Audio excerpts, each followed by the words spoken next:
Hi everyone, I will be making a variation of this recipe. This is from the new magazine that's just come out with this lovely lady on the front, and the recipe itself is pork and mushroom stroganoff, but I will be making it with chicken, and I don't have a few of those things, / will be changing it up a little bit, but it's pretty much the same thing, same gist anyways, and it sort of looks like that at the end. So yeah. So for this recipe I will be using chicken, linguine, garlic, paprika, and that is a chicken stock cube.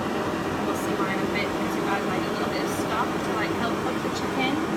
Mushrooms and my ever trusty frozen diced onions. So the recipe calls for chopping up mushrooms in like different ways. So I have some mushrooms chopped up quite finely, and I have other mushrooms just chopped up like a little bit more chunky.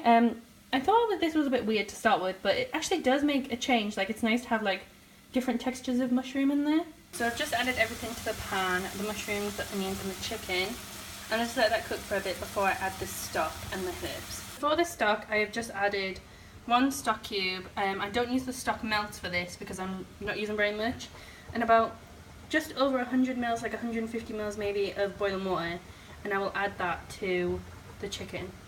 Just added the stock now. This is sort of like, it's if I was making a risotto, this would kind of be what I would be doing right now.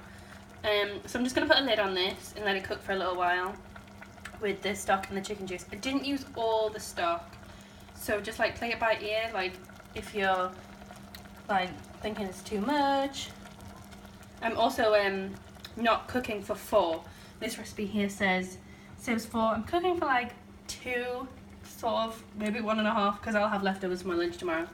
So just bear that in mind when I am making this. So my timer for my pasta has just gone, so I'm just going to drain that, and whilst that's happening I'm just going to let this simmer, well, boil quite ferociously, and then I will take it off the heat and we will do the bit with the yogurt.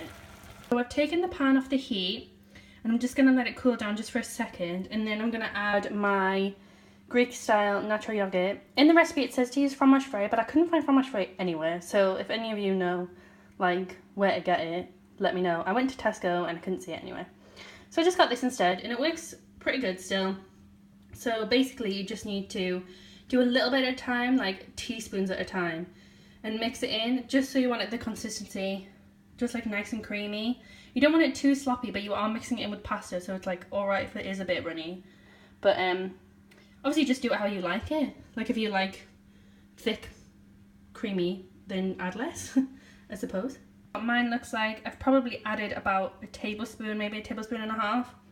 And it is quite runny, but I'm gonna like it when I mix it with the pasta, so I'll show you what it looks like then. That is it all done. I also weighed out my healthy A.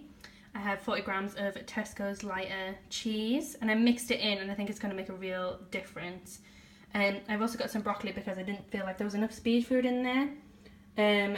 Obviously you could mix the broccoli in, but I just wanted it on the side. So thanks for watching.